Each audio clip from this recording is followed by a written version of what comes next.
আরও একটি চমৎকার অপশন যেটি হচ্ছে আমাদের লাইভ পেইন্ট বাকেট টুল, এবং এটি হচ্ছে আমাদের একটি পেইন্ট করার জন্য বা যেটি আমরা অনেক সময় ব্যবহার করে থাকি।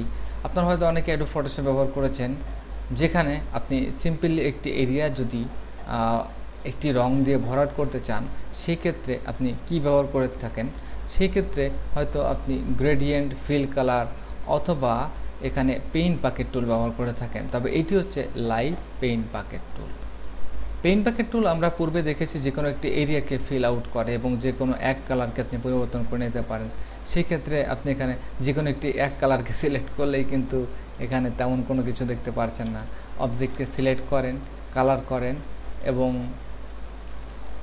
সিলেক্ট না করলেই কিন্তু এটি কালার হচ্ছে না। আপনি এখান থেকে জাস্ট গ্রিন কালার সিলেক্ট করে এখানে ক্লিক করলেই গ্রিন কালার।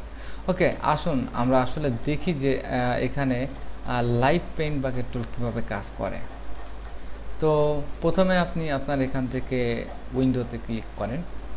উইন্ডোতে ক্লিক করার পর দেখেন এখানে সোর্স লাইব্রেরিতে আমরা নতুন কিছু কালার এখানে জাস্ট অ্যাড করব।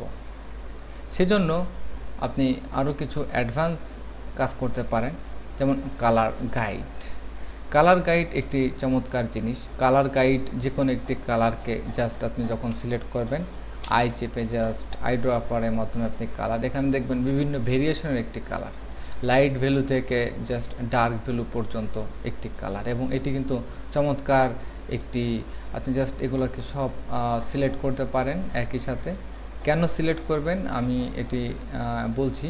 আপনি যখন এখান থেকে আপনার এখানে যে সোর্স টুল সিলেক্ট করেন এবং সোর্স টুলটিকে জাস্ট ড্র্যাগ করে সরিয়ে নিন। এবার এখান থেকে কালার গাইড সিলেক্ট থাকা অবস্থায় ড্র্যাগ করে আপনার সোর্স টুলে নিয়ে আসুন। এইবার আসুন একটি মজার শেপ তৈরি করি। জাস্ট আপনি আপনার ইলিপস টুলের মাধ্যমে একটি সিম্পল শেপ এখানে ক্রিয়েট করুন। এগুলোকে আমি একটু ড্র্যাগ করে উপরে নিয়ে যাচ্ছি। এরপর আর ফর রোটেশন, এবং এখানে সিলেক্ট করার পর আপনি এটিকে হোল্ড করে শিফট চেপে আরও একবার সিলেক্ট করুন। যখন আপনি এটিকে অল্টার দিয়ে কপি করবেন এবং শিফট না চাপলেও একটি অংশে গিয়ে দেখতে পারবেন যে আপনার কত ডিগ্রি অ্যাঙ্গেলে এটি জাস্ট এখানে আমরা দেখতে পাচ্ছি বিভিন্ন অ্যাঙ্গেলে আমি এতটুকু পর্যন্ত রাখি, এবং ডি চেপে আমি বেশ কিছু শেপ এখানে অঙ্কন করলাম। এবার সবগুলোকে জাস্ট সিলেক্ট করলাম। সিলেক্ট করার পর এইবার আমি এখান থেকে এবং উইন্ডো থেকে আপনার যদি এখানে প্যাথ ফাইন্ডার থাকে তাহলে প্যাথ ফাইন্ডার সিলেক্ট করবেন, এবং জাস্ট প্যাথ ফাইন্ডারের মাধ্যমে আমি এটি ডিভাইড করে নিলাম। ডিভাইড করলে দেখতে পাবেন যে সব স্থানে একটি একটি করে নতুন অ্যাঙ্কর পয়েন্ট তৈরি হবে, এবং এখন আমি এই সবগুলোকে জাস্ট সিলেক্ট করলাম। অথবা আপনি যদি এটিকে ডিভাইড নাও করেন সেক্ষেত্রে লাইভ পেইন্ট কাজ করবে। জাস্ট সিলেক্ট করুন, সিলেক্ট করার পর আপনি এখানে আপনার লাইভ পেইন্ট বাকেটটি সিলেক্ট করুন। এখানে সিলেক্টেড কালার, আপনি জাস্ট এই কালারটি সিলেক্ট করবেন এবং পেইন্ট করবেন, এবং যেখানে পেইন্ট করবেন আপনি মনে রাখবেন অ্যারো কির মাধ্যমে আপনি রাইট কালারে যেতে পারেন। খেয়াল করুন এখানে চেঞ্জ হচ্ছে। তো আমি জাস্ট ক্লিক করলাম রাইট,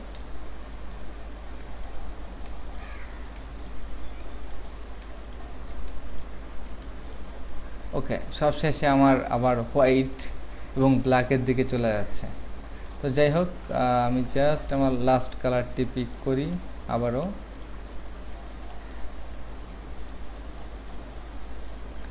ওকে, তো আমি জাস্ট এখানে আরও কিছু কালার অ্যাড করা উচিত, সেজন্য আমি এখান থেকে আরও কিছু কালার আমি এখান থেকে অ্যাড করে এখানে ড্র্যাগ করে আনতে পারি। এবং আসুন দেখি এটি কোন ধরনের পরিবর্তন আমাদের এখানে বয়ে আনে।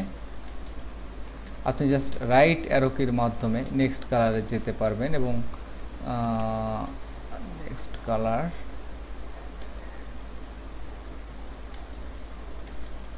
ওকে, আমরা ভেরিয়াস টাইপের কালার দিতে দিতে আসলে আমাদের ব্ল্যাক এরিয়ায় চলে যাচ্ছে আবারও।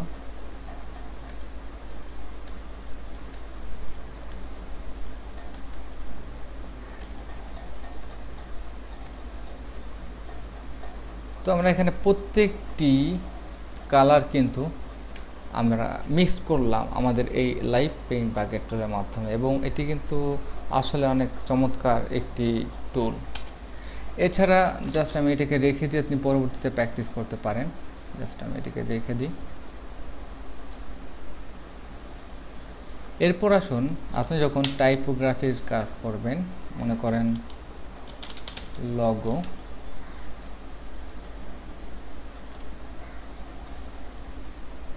এবং লগোর ক্ষেত্রে আপনি আপনার টাইপোগ্রাফির যে কালার বা পেইন্টটি আপনি খুব সহজে চেঞ্জ করতে পারেন। যেমন আপনি দুটি কালার সিলেক্ট করলেন আপনার লগোর জন্য, বিশেষ করে একটি গ্রিন আর একটি ব্লু। এখানে গ্রিন এবং ব্লু ডানে এবং বামে থাকবে। এই অবস্থায় আপনি অবজেক্ট এবং এটিকে জাস্ট এক্সপ্যান্ড করবেন। এক্সপ্যান্ড করার পর দেখবেন যে সিলেক্ট হয়েছে।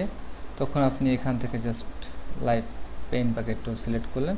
নর্মাল অবস্থায় আপনার যে কালারটি রয়েছে নেক্সট দিলেই আপনি ব্লু কালারটি পেয়ে যাবেন। তো আপনি এখানে ব্লু কালারটি সিলেক্ট করলেন। এভাবে আপনি খুব দ্রুত আপনি আপনার কালার এই লাইভ পেইন্ট বাকেট টুলের মাধ্যমে আপনার শেপ, অবজেক্ট অথবা টেক্সটের মধ্যে এভাবে দিতে পারেন।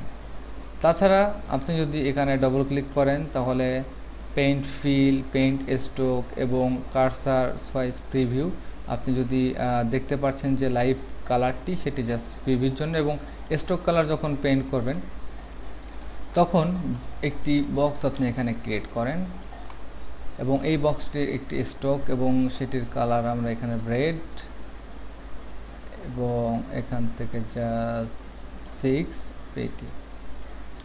এইবার আপনি আপনার live paint bucket tool select করেন। এখান থেকে আপনি আপনার স্ট্রোক কালার যখন চেঞ্জ করবেন, মনে করুন গ্রিন, আপনি এখান থেকে আপনার স্ট্রোক কালার আপনি গ্রিন করতে পারেন। তো গ্রিন করতে গেলে আপনার অবশ্যই আপনার স্ট্রোক ক্লিক করতে হবে। তো আপনি স্ট্রোকে যখন ক্লিক করবেন তখন দেখবেন যে আপনার স্ট্রোক কালারটি চেঞ্জ হচ্ছে, এবং আপনি যে কোনো সময় আপনি আপনার কালার এভাবে ড্র্যাগ করে করে প্রিভিউ করে দেখতে পারেন যে কেমন কালার হলে আপনার এই বক্সটির সাথে ম্যাচ করবে। ধন্যবাদ। নেক্সটে আমরা এখানে লাইভ পেইন্ট সিলেকশন টুল রয়েছে। আপনি বিশেষ করে আপনি আপনার লাইভ পেইন্ট এরিয়া সিলেকশন করতে পারেন, এবং সিলেকশন করে আপনি যে কোনো একটি কালার এখান থেকে পরিবর্তন করতে পারেন। তো এখানে খুব বেশি পরিবর্তন নেই। এরপর আমরা এখানে দেখতে পাচ্ছি যে পার্সপেক্টিভ গ্রিড টুল, এবং পার্সপেক্টিভ গ্রিড টুল কীভাবে কাজ করে নেক্সট ক্লিপে আমরা এটি নিয়ে আলোচনা করব। ধন্যবাদ।